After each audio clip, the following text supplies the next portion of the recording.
Hello and welcome back to Studio M Academy. I am Em. If you have watched my last few videos, you will know that I am sick this week, so that's why I am in my cozy pajamas. So jump in your cozy pajamas with me. Okay, as you know, this series is all about our cueing and how we can adapt our coaching and our words to our clients to make sure we provide safe, effective, efficient workouts that are actually bringing goodness to their life and not hindering. So that's why we want to memorize our routines first so that we have space to then learn the art of facilitating movement. So we're going through in this series a range of exercises or exercise groups, and your aim is to write down every exercise, write down the name, the starting position, and the cues involved with the exercise, then leave a space and then fill in the blank. So everything that I missed, how I could improve, what you would do different, what you would do better. And I want you to learn from this and from my mistakes to enhance your learning and your future in the industry. So today I am going to teach you, this is not a classical Pilates move, this is a Emily move. Okay, this is my version of an RDL, so which is a Romanian deadlift in the gym. Now for a Romanian deadlift in the gym, if you do my course, we go through full strength training principles and exercise science principles. We also go through strength training exercises and how they can be adapted onto the reformer or into your Pilates classes. So one of those moves is our RDL. Now RDL, usually we have a long big stick with some weights on the end, long like this, weights on the end. And what we do is we have a micro bend in our knee. Well, to start with, we come pick up the weight and we come up nice and tall. Shoulders are down straight, and it's called a hip hinge, okay? So we hinge at our hip, so I'll make this tight. We hinge at our hip, we're holding onto that bar. We hinge at our hip, a micro bend in the knee. Hardly any bend though, we're not coming down like a squat or a deadlift. Micro bend in the knee, and then once we feel the stretch, we still have our nice neutral spine. We squeeze back into our hamstring and leg and we come back up. Same sort of cueing as when we're doing our side lying foot in strap glutes. We let our leg come all the way around, we're hip hinging, we pause, we stretch, we squeeze it back in line with our body. Same sort of theory. We're doing the same thing. It's just that when we're on our side, it's an open chain exercise, and when we're here, it's a closed chain exercise. So, same theory. We have pretty much straight legs, and we squeeze our bum and hamstrings back of the leg, and we draw back up. Okay, how many hamstrings do we have, by the way? Quickly write that down. All right, let's change our springs, everybody, to the first version of this is for you, and then the next version is the flowy. Okay, I'm doing this in a few exercises that I haven't taught my students yet, so we can chat, and then I will give you the exercise as I would teach it.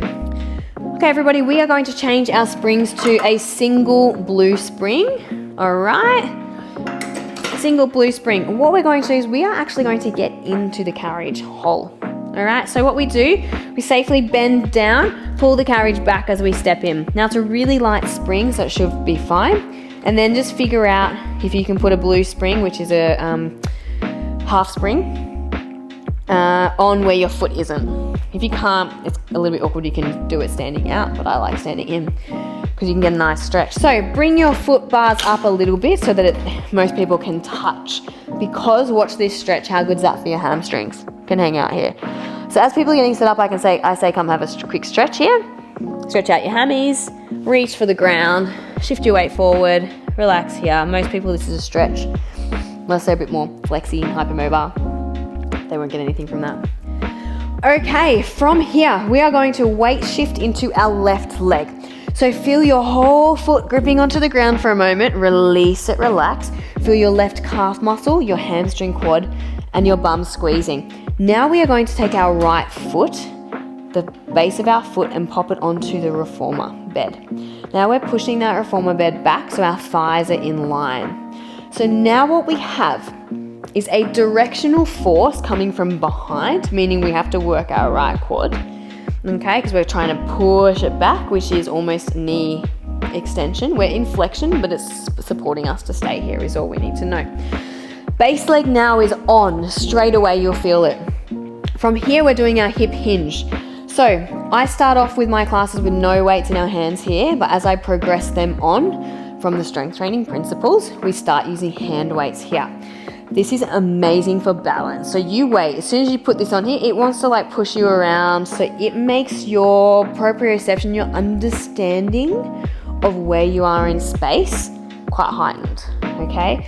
So I come around, I make sure everyone's hips are in line. We're not moving to start with, we're just getting set up. And this might take 60 seconds, and people are burning already, yeah? So I wanna make sure everyone's in alignment. If their foot's coming forward, they're not getting as much benefit here.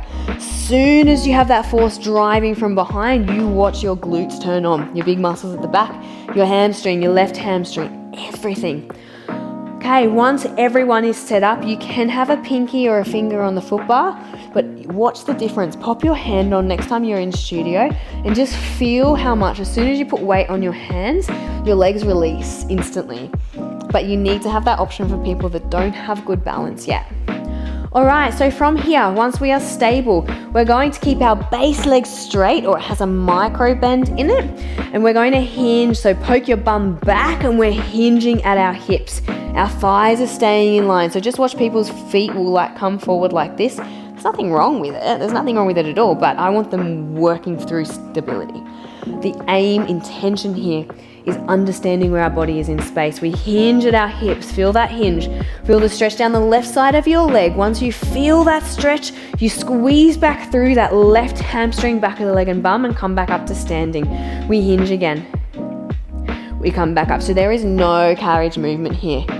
Okay, now that I've been standing here for so long, I'm in like dire pain. So I don't know if that's a word, but I'm gonna roll with it. I'm gonna swap legs. I'm gonna cue you in as I would for the whole class. Right, everybody, come into the well with me. If your spring is in the way, just change it to the other side if you can. If not, we'll make do. Okay, so you are going to be standing about 1 foot or 2 feet back from the front of your platform. To make this easier, obviously you shuffle in further. To make this harder, you shuffle back, all right? Okay, so start with, we're up nice and tall. We're gonna take our left toe, pop it onto the reformer platform. Hold onto the foot bar to start and push your left thigh back in line with your right leg. So you can feel already if you need to shuffle in slightly, it will take the pressure off and it will bring a more stable base for your balance. Okay, I'm gonna go back to where I was because I want my sides to be even. So just pick a spot on the floor, everyone, for where your right foot is, and try and remember that when you swap legs. Okay, we're up nice and tall. Thighs are in line with each other. The only thing moving is our hips. They are hinging. Legs are staying where they are. Thighs are staying in line. Carriage is not moving. Hands can come onto the foot bar for your first round. We hinge our hips. We stretch through that right thigh.